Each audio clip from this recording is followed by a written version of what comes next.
The crack of a pistol shot wasn't just a sound in Thornage. It was a memory. For Catherine Anderson, it was the memory of her husband, Thomas, lying in the street. 16 months ago, but it felt like yesterday. She grabbed her daughter, Emma, pulling the 8-year-old's small frame against her side so hard the girl let out a little squeak. Her heart hammered against her ribs, a wild drum beating out a rhythm of pure fear. "Inside, Emma! Now!" Her voice was barely a whisper, but it had an edge of steel. Emma looked up, her bright blue eyes wide with confusion. "But Mama, the flowers for Papa." Now, Catherine didn't wait. She guided Emma through the door of their small weathered home at the very edge of town, the place where civilization frayed and the wilderness began. The door clicked shut, a sound that felt too small, too weak to keep the harshness of this world out. Through the grimy window pane, she watched the town's daily drama unfold. Sheriff Dawson, a man who looked permanently tired, was marching a sorry-looking cowboy down the middle of the street. The man's hands were tied, but his chin was up, his eyes burning with a defiance that was all too common in these parts. Thornage, Colorado, 1878. It wasn't a town for the faint of heart. It was a place carved out of rock and grit, populated by men who worked hard, drank harder, and settled their scores with fists or lead. The whispers followed Catherine everywhere she went. No place for a child, no place for a widow, all alone. She felt their pity like a physical weight, a shroud she couldn't shrug off. Her fingers found the worn gold of her wedding band, twisting it, a nervous habit that did nothing to soothe her.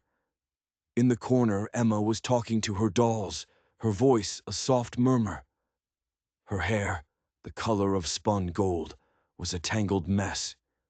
Catherine had tried to braid it this morning, but her fingers, stiff and sore from washing linens for the hotel, had betrayed her. They just wouldn't work right anymore. "I have to take Mrs. Holloway's mending," Catherine said, her voice louder now, chasing away the ghosts. She gathered a neat pile of clothes from the table. "Lock the door behind me. Don't open it for anyone. You understand?" Emma nodded, her expression serious. She had her father's eyes, old and wise in a child's face. Outside, the October sun was a liar, pretending a warmth that didn't exist. The boardwalk groaned under her worn-out boots. She kept her head high, nodding at the faces she passed, pretending not to hear the familiar chorus of whispers that trailed her like a stray dog. Poor Mrs. Anderson. Such a shame. That little girl's going to grow up wild. She clutched the mending to her chest like a shield. She would not break. She would not let them see her break. She was so lost in her thoughts, so focused on just putting one foot in front of the other, that she didn't see the man rounding the corner of the general store. She walked right into him. Strong hands grabbed her shoulders, steadying her before she could fall. The voice that spoke was deep, calm, and unfamiliar. "Pardon me, madam." Catherine looked up and up. He was tall, with skin tanned and weathered by the sun, but his eyes were the startling blue of a clear summer sky. He wasn't like the other men in Thornage. He didn't have the soft hands of a shopkeeper or the wild, untamed beard of a drifter. A neatly trimmed mustache framed a firm mouth, and the way he held himself, quiet, solid, dignified, set him apart. "My fault," she managed, stepping back, suddenly aware of the warmth of his hands through the thin fabric of her dress. He tipped his hat. It was a plain brown Stetson, dusty from a long road, but it held its shape. "Name's Yates McKinnon. Just rode in." "Catherine Anderson," she replied, her voice tight with a reserve she always used with strangers. "Welcome to Thornage, Mr. McKinnon." A smile touched the corners of his eyes.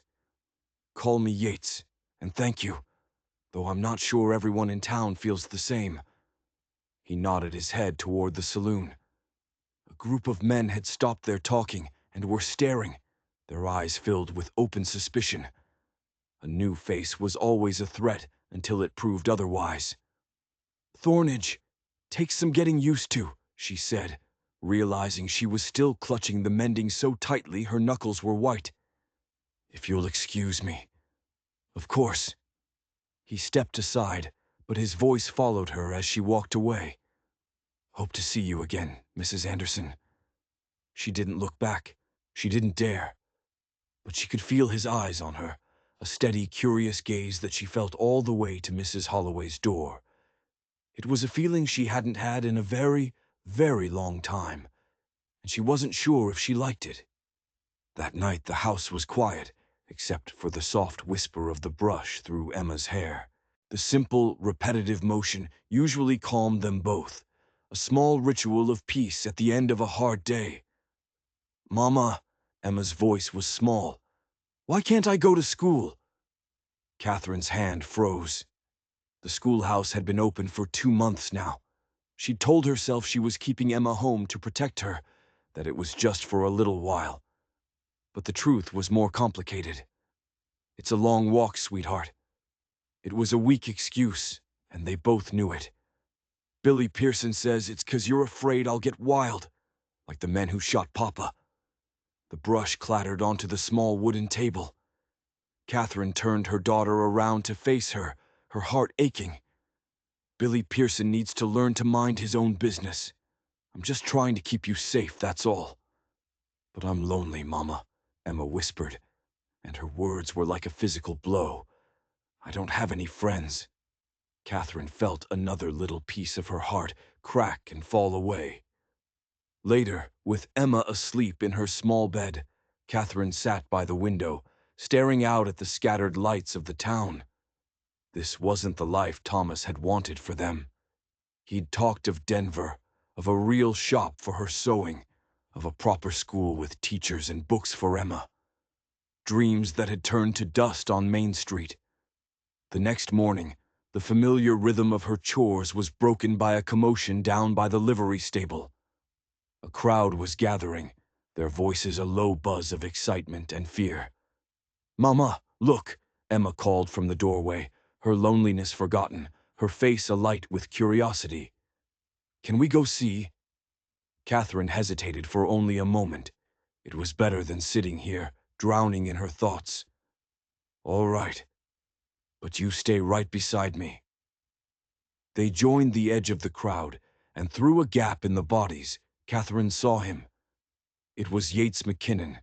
He was in the center of the corral with a horse, a magnificent chestnut stallion, its muscles bunched and quivering, its eyes rolling white with terror. The horse reared, fighting against the ropes, its powerful hooves slicing through the air. "That beast killed Jim Coulson back in the spring," a woman next to Catherine whispered. It was Mrs. Baker, the town's primary source of gossip. They were going to put it down today. No one's been able to get near it. Yates had taken his coat off, his sleeves rolled up to his elbows, revealing strong, corded forearms. He wasn't using force. He was just talking to the horse. His voice was too low for Catherine to hear the words, but the tone was a constant, soothing murmur. He moved slowly, deliberately, never making a sudden move, a picture of impossible calm in the face of raw, dangerous power. "He's not scared, Mama," Emma breathed, her voice filled with awe. "No," Catherine said, her own fear giving way to a strange fascination. "He's not." It took the better part of an hour. The town stood watching, captivated. Men who solved every problem with a shout or a fist watched this stranger use nothing but patience. Slowly, inch by inch, Yates closed the distance.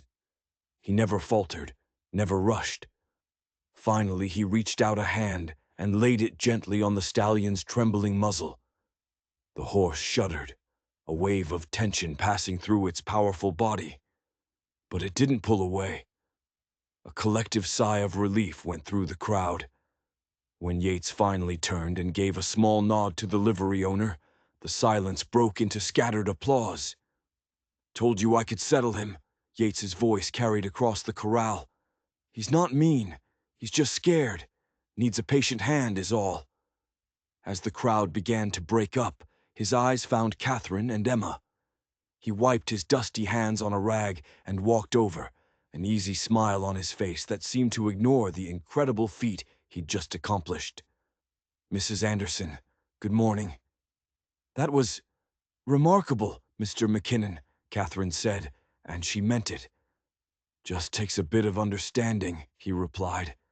And then he did something that surprised her.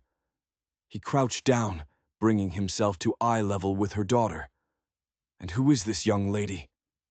I'm Emma, she announced, stepping forward without her usual shyness. That horse was very, very scared. He was, Yates agreed, his face serious. But sometimes, the things that seem the scariest are just waiting for a little kindness. The words seemed to hang in the air between them, meaning more than just a comment about a horse. Before she could stop herself, Catherine heard herself ask, "Are you staying long in Thornage?" Yates stood up, his blue eyes meeting hers. "For a while. I've taken a job with Mr. Harrison, training horses for his new breeding program." "The Harrison Ranch is right past our house," Emma exclaimed. A genuine laugh escaped him. "Is that so? Well then, I'll be sure to tip my hat every time I pass by Miss Emma." Emma beamed, a radiant, full-faced smile that Catherine hadn't seen in months. And in that moment, watching the quiet stranger and her smiling daughter, Catherine felt a flicker of something she'd thought was long dead. It felt terrifyingly like hope. Over the next couple of weeks, Yates McKinnon became a quiet fixture in the life of Thornage. He kept to himself mostly, doing his work at the Harrison Ranch with a competence that quickly earned him Mr. Harrison's respect. He didn't swagger or boast. He didn't pick fights in the saloon to prove his toughness. He just was. Catherine saw him, from a distance mostly. She'd see him riding past their house, and just as he'd promised, he would always slow his horse and give a polite tip of his hat. Emma would wave frantically from the porch, and he would always smile back.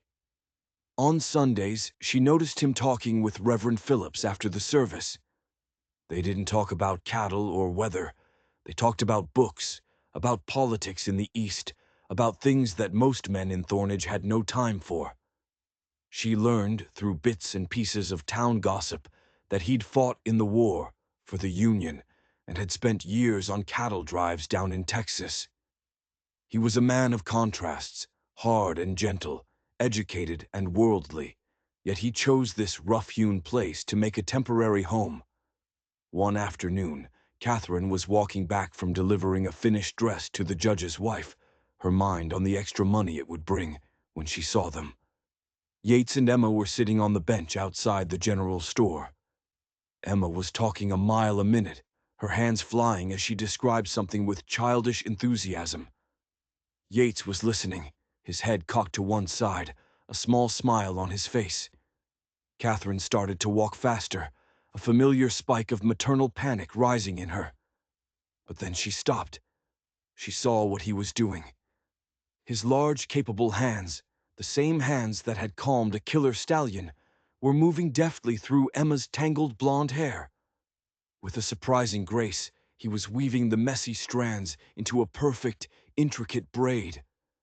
As she got closer, she heard his voice, low and gentle. "My little sister, she had hair just like this. Our ma passed when we were young, so I had to learn, had to get her ready for school each morning." "There you are, Emma," Catherine said, trying to keep her voice even, trying to hide the confusing storm of emotions she was feeling. "I thought you were at Mrs. Miller's." "I finished shelling her peas early, Mama." Emma twisted around, her face glowing with pride. "Look, Mr. McKinnon did my hair." She showed off the braid. It was flawless, far better than anything Catherine's own stiff fingers could manage. She looked at Yates, really looked at him, and saw not a drifter or a cowboy, but a man with a hidden history of tenderness. It's beautiful, she admitted, her gaze meeting his. Thank you. My pleasure, Mrs. Anderson, he said, getting to his feet. He was so tall he seemed to block out the sun. Emma's been telling me she wants to learn about horses. She's got a sharp mind for it. She's always loved animals, Catherine said, suddenly aware that they were being watched. Several women from the church sewing circle were standing by the mercantile, their heads together, whispering. Their curiosity was a palpable thing. Yates saw them too. A shadow passed over his face. He reached for his hat, his easy manner replaced by a more formal distance. Well, I should be getting back to the ranch. Good day to you, Mrs. Anderson. Miss Emma. He was gone as quickly as he'd appeared, leaving Catherine and Emma standing on the boardwalk. He said I could visit the foals sometime, Emma said, her voice full of hope as they walked home. He said he would teach me how to be gentle with them. Can we go, Mama? Please. We'll see, sweetheart, Catherine said, the automatic, non-committal answer of a worried parent. Mr. McKinnon is a busy man. But he likes us, Emma insisted, her faith absolute. I can tell. That night, stirring a thin stew over the fire, Catherine couldn't stop thinking about it. The braid, a simple, kind gesture. But in Thornage, it was an act of profound rebellion. Here men were judged by the speed of their draw and the hardness of their fists. Tenderness was a liability. Thomas had been gentle, and the town had swallowed him whole. This man, Yates McKinnon, was different. He was gentle, yes. But Catherine had a feeling that beneath that quiet kindness, there was something else, something as strong and unyielding as granite. And she was beginning to realize that it scared her just as much as it drew her in. The next day, the fragile peace of Thornage was shattered. Catherine was in the general store, trading 2 of her mended shirts for a small bag of flour, when the sound of angry voices erupted outside. She moved to the window, her heart immediately starting to pound. 3 men on horseback had cornered Sheriff Dawson in the middle of the street. They were rough men, the kind that usually just rode through Thornage without stopping. Their clothes were caked in dust, their faces hard and mean. We don't want any trouble here, Reeves, the sheriff said, his voice level, but his hand was resting on the butt of his pistol. The man in the lead, a hulking figure with a jagged scar that pulled one side of his mouth into a permanent sneer, laughed. It was not a pleasant sound. No trouble at all, Sheriff. Just looking for an old acquaintance. Fella by the name of McKinnon. Heard he was working around here. A cold dread washed over Catherine. The man said, acquaintance, but his tone promised something far more violent. Don't know the name, Sheriff Dawson said smoothly. The lie was so blatant, so immediate, that it shocked Catherine. Why was the sheriff protecting Yates? The man named Reeves leaned forward in his saddle, his cold eyes scanning the faces of the people who had gathered to watch. Funny, that's not what we heard back in Silver Creek. His gaze swept across the storefronts, and then it stopped. It landed directly on Catherine, standing in the window. A slow, predatory smile spread across his scarred face. Well now, maybe I'll just stick around for a bit, see who turns up. With a shared laugh, the 3 men dismounted and swaggered into the saloon, the jangle of their spurs sounding like a death rattle on the quiet street. Sheriff Dawson strode over to the store. Mrs. Anderson, I think it would be best if you and your daughter went straight home and locked your doors. He lowered his voice. And if you happen to see McKinnon, you tell him he has visitors. Who are they? Catherine asked, her voice trembling slightly. Trouble, Dawson said, his face grim. The worst kind. That man Reeves. He and McKinnon were in the Wyoming Territorial Prison together a few years back. Catherine's blood ran cold. Prison? McKinnon was there on false charges. Cleared his name, the sheriff added quickly, as if reading her mind. Reeves was there for murder, and it seems he thinks McKinnon owes him for the time he served. The sheriff settled his hat more firmly on his head. I served with Yates for a short time during the war. He's a good man. Whatever this is about, you can be sure Yates is on the right side of it. Catherine practically ran home, her mind a whirlwind of fear and confusion. Emma was spending the afternoon with Mrs. Miller, learning to knit, thank God. She needed to get her home where she was safe. But as she rounded the bend in the path that led to her house, she saw him. Yates was sitting on her porch steps, waiting. "Mr. McKinnon!" she gasped, rushing forward. "You can't be here. There are men in town. They're looking for you." He stood up, his face unreadable, but his blue eyes were serious. "I know. I saw them ride in from the ridge. That's why I'm here. I had to make sure you and Emma were safe." "Safe? From what?" He raked a hand through his hair, a gesture of frustration. "Reeves is a dangerous man, Catherine. He's the kind of man who uses innocent people to get what he wants." It was the first time he'd used her name. Catherine. It sounded so different on his lips, so natural. "What does he want with you?" she pressed. His gaze was direct, unwavering. "6 years ago, I saw him murder a rancher in cold blood. My testimony is what sent him to prison." His jaw tightened.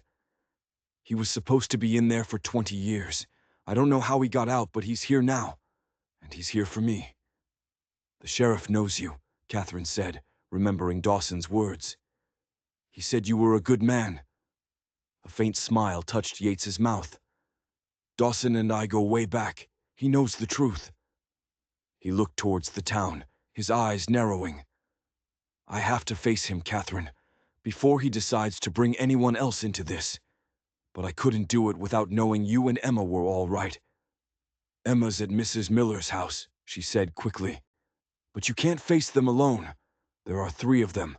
They'll kill you." "I've faced worse," he said. But for the first time, his confidence didn't sound entirely convincing.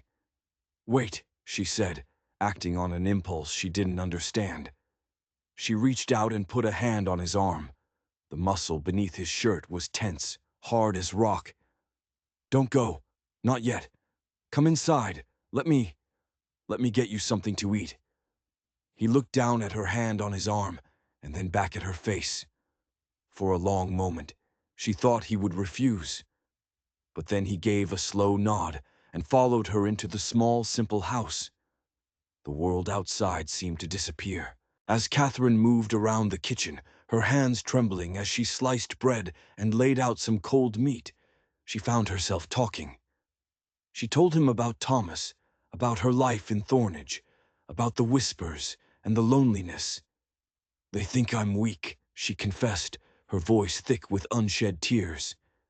"They say Emma will grow up wild without a father's hand to guide her." She set the plate down on the table in front of him. He didn't look at the food. He looked at her. "Catherine," he said, his voice quiet but intense. "You are the strongest woman I have ever met. Raising a child by yourself in a place like this, that takes more courage than anything I've ever done." His words were like a balm on a raw wound. "You were so kind to Emma," she said, thinking of the braid. "That small thing. She reminds me of my sister," he started to say, then stopped himself. "No, that's not quite right. She's her own person, bright, fearless. She deserves a world that isn't constantly trying to crush her spirit."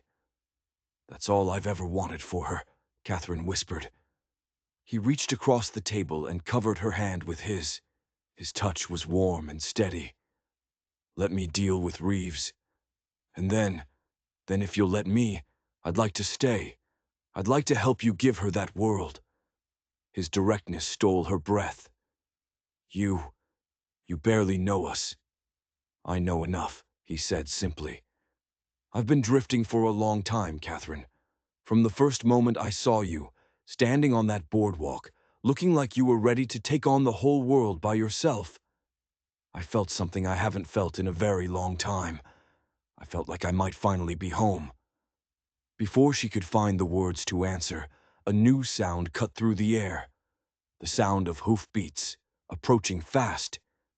Yates was on his feet in an instant, his hand already on the revolver holstered at his hip. He moved to the window, his body shielding her.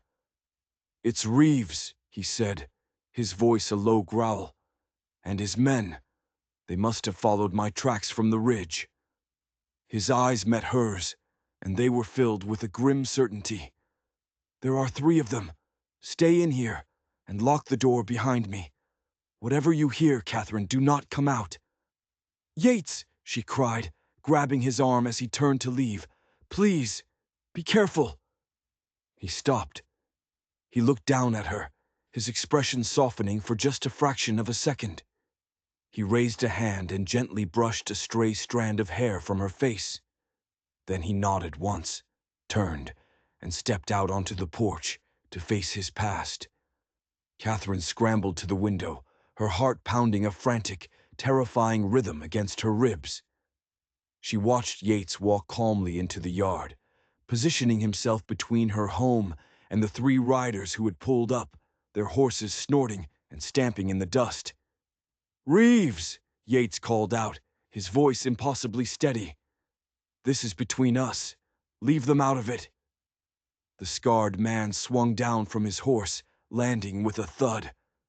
That cruel smile was back on his face.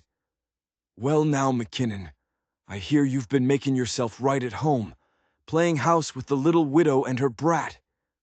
Catherine saw Yates's shoulders tense at the insult, but his voice didn't waver. "Your business is with me, and only me." "Oh, I don't know," Reeves drawled, his hand drifting down to rest near the handle of his gun. "Maybe my business is with anyone who gives you a moment's peace. Maybe I want you to watch everything you care about burn before I kill you." "That's not going to happen," Yates said, and there was a new edge to his voice, a core of solid steel. "You're going back to prison, Reeves, or you're going in the ground. It's your choice." Reeves threw his head back and laughed, a harsh, ugly sound that grated on Catherine's nerves. "Big talk for 1 man against 3. He's not 1 man." The new voice came from the side of the house. Catherine gasped. It was Sheriff Dawson, his shotgun held at the ready. And his deputy was with him, a rifle leveled squarely at Reeves's chest. The air grew thick with tension. Reeves's smile vanished, replaced by a mask of pure fury. His eyes darted from Yates to the lawman, weighing the odds. His 2 companions looked spooked, their bravado evaporating in the face of a shotgun and a rifle. "This isn't over, McKinnon," Reeves snarled, the threat hanging heavy in the air. "It is for today," Dawson said, his voice leaving no room for argument. "Now you and your boys are going to get back on your horses, and you're going to ride out. Slowly." For a heart-stopping moment, Catherine was sure Reeves would go for his gun anyway. That pride and hatred would win out over sense. But then, with a venomous curse, he spat in the dirt and swung himself back into his saddle. "We'll meet again," he promised, his eyes locked on Yates. "I'll be waiting," Yates replied, his calm unwavering. As the 3 men rode off, disappearing over the rise, Sheriff Dawson walked over to Yates. "They won't go far," he said, lowering the shotgun. "I've already sent a rider to fetch the U.S. Marshal from Denver. Should be here in 2, maybe 3 days." "I appreciate it, Dawson," Yates said, his shoulders finally losing some of their tension. "Figured I owed you one after Antietam," the sheriff replied with a grim smile. His gaze flicked towards the little house, where he knew Catherine was watching. "Besides, looks like you found yourself a reason to stay out of trouble these days." After the sheriff left, Yates came back inside. Catherine hadn't even realized she was shaking until he gently took both of her hands in his. "It's all right," he said softly. "They're gone." "But not for long," she whispered, her voice hoarse. "I'll be ready when they come back," he assured her. His expression turned serious. "Catherine, I need you to do something for me. I need you to take Emma and go stay with Mrs. Miller until the marshal gets here. It's not safe for you here." He hesitated. "I'll stay here, at the house. Make sure Reeves doesn't get any ideas about coming back." The idea should have shocked her. An unmarried man staying in her home. It was a scandal. But all Catherine felt was a deep, overwhelming wave of gratitude and a sharp, piercing concern for his safety. "What if they come back tonight?" she asked. "Then I'll be here to greet them," he said simply. Later that evening, Catherine did as he asked. She settled Emma at the Miller's house, telling her they were having a special sleepover. But as dusk began to settle over Thornage, painting the sky in shades of purple and orange, she found herself walking not towards Mrs. Miller's, but back towards her own home. She told herself she was just checking the locks, but she knew she was lying. He was sitting on the porch steps, a rifle resting across his knees, a silent guardian in the fading light. He looked up in surprise as she approached. "Catherine, you should be with Emma." "I know," she said, stopping at the bottom step. I had to thank you for what you did today, for protecting us." He shook his head. "You don't have to thank me for that." "And for Emma," she continued, finding a courage she didn't know she possessed. "For the braid. No one has taken an interest in her like that, not since her father." Her voice broke. "It was nothing," he said, but his eyes told her it was something. "In this town, Mr. McKinnon, it was everything," she said softly. "They all call her wild. They say she needs a firm hand.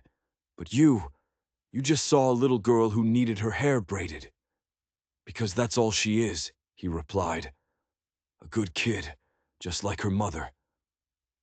His words warmed her more than the fire ever could. "I don't know what's going to happen," she admitted, voicing her deepest fear. "After the marshal comes, if you leave—" "I'm not leaving," Yates interrupted, his voice firm, certain. "Not unless you want me to." The cool night air raised goosebumps on her arms. "I don't think I do," she whispered.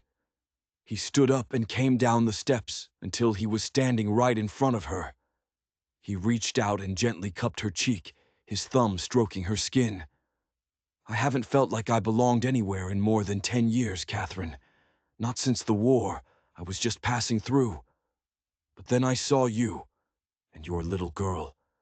And for the first time in a long time, I wanted to stay."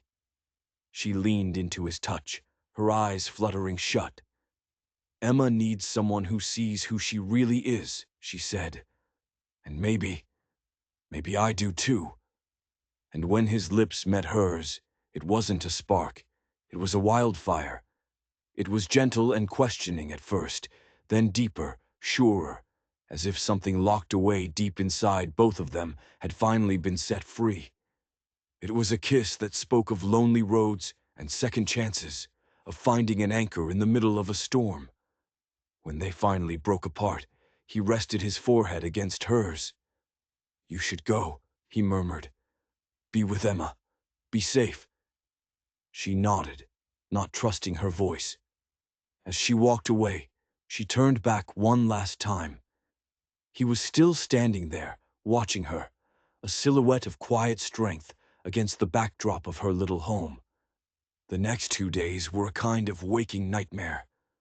The town held its breath. Reeves and his men were still out there, lurking somewhere in the hills, a shadow of violence waiting to fall. Yates kept his vigil, spending his nights on her porch, his days with the sheriff, planning, waiting. On the third morning, a cloud of dust on the horizon announced the arrival of the U.S. Marshal and 4 deputies. They were grim-faced, professional men who listened to Sheriff Dawson's report with quiet nods. By noon, it was over. It was. They'd found Reeves and his men holed up in an abandoned line shack 5 miles out of town. There was no shootout, no dramatic last stand. The sight of 5 lawmen with rifles leveled at them was enough. Reeves, they said, tried to draw his weapon, but the marshal was faster, knocking him out with the butt of his pistol before he could clear the holster. Standing outside the sheriff's office, watching the 3 prisoners being loaded onto a wagon in chains, Catherine felt the tension of the last few days finally begin to drain away, leaving her weak-kneed with relief. "He'll go back to Wyoming to finish his sentence," the marshal told them, a tall, imposing man with a thick mustache. "Plus a few more years for the escape. And it turns out he's wanted for a couple of other killings since he broke out.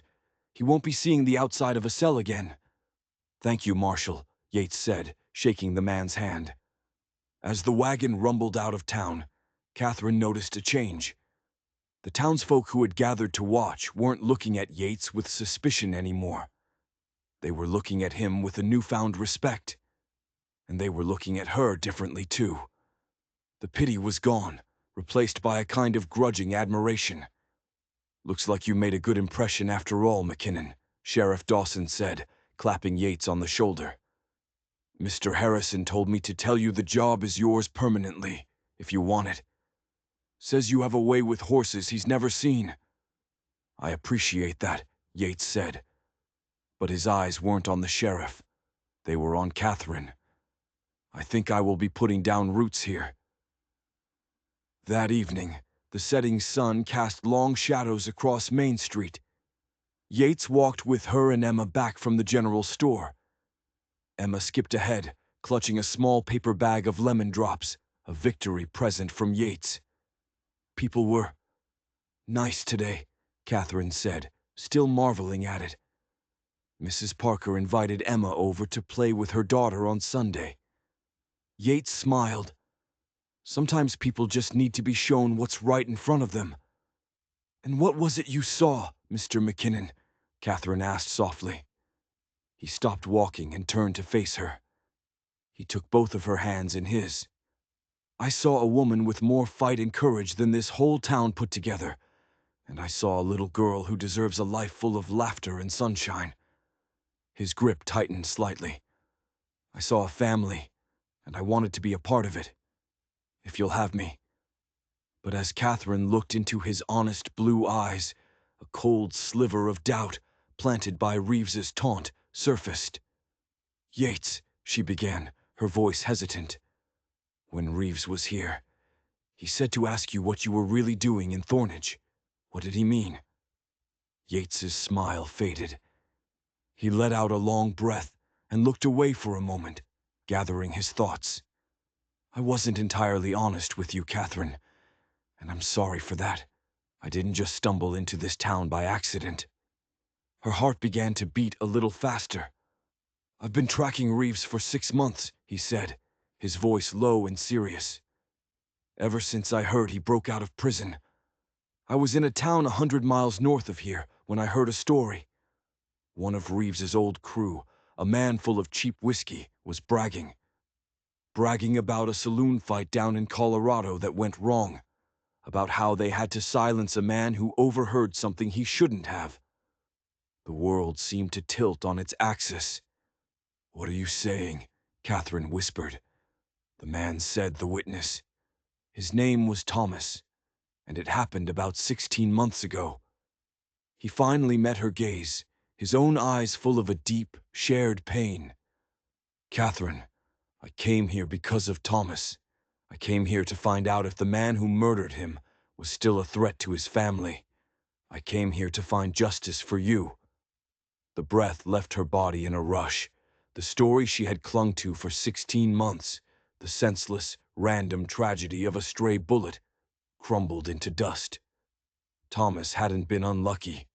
He'd been murdered. They went straight to the sheriff's office. The lamps were lit against the gathering dark, casting long dancing shadows on the walls. Sheriff Dawson looked up from his paperwork, his tired face etched with concern when he saw their expressions. Yates explained what he knew, what he suspected.